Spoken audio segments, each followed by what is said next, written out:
നീയൻ പ്രാണനാഥൻ, നീയൻ സ്നേഹരാജൻ, നിന്നിലെല്ലാമൻ ജീവനും സ്നേഹവുമേ. വാവ യേശുനാഥ, വാവ യേശുനാഥ, വാവ സ്നേഹനാഥ, ഹായൻ ഹൃദയം തേടിയിടും സ്നേഹമേ നീ. വാവ യേശുനാഥ. ഉൽപ്പത്തി പുസ്തകം അധ്യായം 5. ആദാമിൻ്റെ വംശീയ പാരമ്പര്യമാവിത്. ദൈവം മനുഷ്യനെ സൃഷ്ടിച്ചപ്പോൾ ദൈവത്തിൻ്റെ സാദൃശ്യത്തിൽ അവനെ ഉണ്ടാക്കി. ആണും പെണ്ണുമായി അവരെ സൃഷ്ടിച്ചു. സൃഷ്ടിച്ച നാളിൽ അവരെ അനുഗ്രഹിക്കുകയും അവർക്ക് ആദാം എന്ന് പേരിടുകയും ചെയ്തു. ആദാമിന് 130 വയസ്സായപ്പോൾ അവൻ തൻ്റെ സാദൃശ്യത്തിൽ തൻ്റെ സ്വരൂപപ്രകാരവും ഒരു മകനെ ജനിപ്പിച്ചു. അവന് ശേത്ത് എന്ന് പേരിട്ടു. ശേത്തിനെ ജനിപ്പിച്ച ശേഷം ആദാം 800 സംവത്സരം ജീവിച്ചിരുന്നു. പുത്രന്മാരെയും പുത്രിമാരെയും ജനിപ്പിച്ചു. ആദാമിൻ്റെ ആയുഷ്കാലം ആകെ 930 സംവത്സരമായിരുന്നു. പിന്നെ അവൻ മരിച്ചു. ശേത്തിന് 105 വയസ്സായപ്പോൾ അവൻ ഏനോശിനെ ജനിപ്പിച്ചു. ഏനോശിനെ ജനിപ്പിച്ച ശേഷം ശേത്ത് 870 സംവത്സരം ജീവിച്ചിരുന്നു. പുത്രന്മാരെയും പുത്രിമാരെയും ജനിപ്പിച്ചു. ശേത്തിൻ്റെ ആയുഷ്കാലം ആകെ 912 സംവത്സരമായിരുന്നു. പിന്നെ അവൻ മരിച്ചു.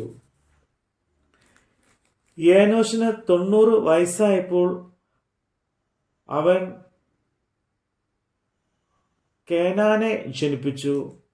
കേനാനെ ജനിപ്പിച്ച ശേഷം ഏനോശ് 815 സംവത്സരം ജീവിച്ചിരുന്ന് പുത്രന്മാരെയും പുത്രിമാരെയും ജനിപ്പിച്ചു. ഏനോഷിൻ്റെ ആയുഷ്കാലം ആകെ 905 സംവത്സരമായിരുന്നു. പിന്നെ അവൻ മരിച്ചു. കേനാന് 70 വയസ്സായപ്പോൾ അവൻ മഹലേലിനെ ജനിപ്പിച്ചു. മഹലേലിനെ ജനിപ്പിച്ച ശേഷം കേനാൻ 840 സംവത്സരം ജീവിച്ചിരുന്നു. പുത്രന്മാരെയും പുത്രിമാരെയും ജനിപ്പിച്ചു. കേനാന്റെ ആയുഷ്കാലം ആകെ 910 സംവത്സരം ആയിരുന്നു. പിന്നെ അവൻ മരിച്ചു. മഹലേലിന് 65 വയസ്സായപ്പോൾ അവൻ യാരെദിനെ ജനിപ്പിച്ചു. യാരെദിനെ ജനിപ്പിച്ച ശേഷം മഹലേൽ 830 സംവത്സരം ജീവിച്ചിരുന്നു. പുത്രന്മാരെയും പുത്രിമാരെയും ജനിപ്പിച്ചു. മഹലേലിൻ്റെ ആയുഷ്കാലം ആകെ 895 സംവത്സരമായിരുന്നു. പിന്നെ അവൻ മരിച്ചു. യാരെദിന് 110 വയസ്സായപ്പോൾ അവൻ ഹാനോക്കിനെ ജനിപ്പിച്ചു. ഹാനോക്കിനെ ജനിപ്പിച്ച ശേഷം യാരെദ് 800 സംവത്സരം ജീവിച്ചിരുന്ന് പുത്രന്മാരെയും പുത്രിമാരെയും ജനിപ്പിച്ചു. യാരെദിൻ്റെ ആയുഷ്കാലമാകെ 962 സംവത്സരമായിരുന്നു. പിന്നെ അവൻ മരിച്ചു. ഹാനോക്കിന് 66 വയസ്സായപ്പോൾ അവൻ മെതുശലേഹിനെ ജനിപ്പിച്ചു. മെതുശലേഹിനെ ജനിപ്പിച്ച ശേഷം ഹാനോക്ക് 300 സംവത്സരം ദൈവത്തോടു കൂടെ നടക്കുകയും പുത്രന്മാരെയും പുത്രിമാരെയും ജനിപ്പിച്ചു. ജനിപ്പിക്കുകയും ചെയ്തു. ഹാനോക്കിൻ്റെ ആയുഷ്കാലം ആകെ 315 സംവത്സരമായിരുന്നു.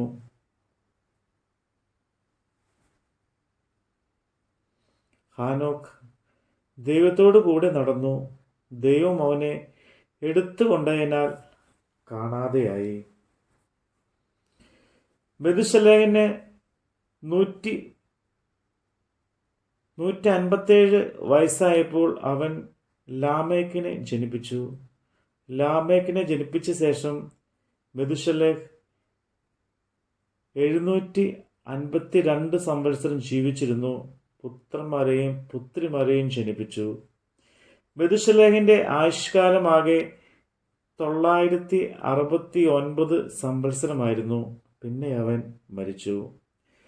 ലാമേക്കിന്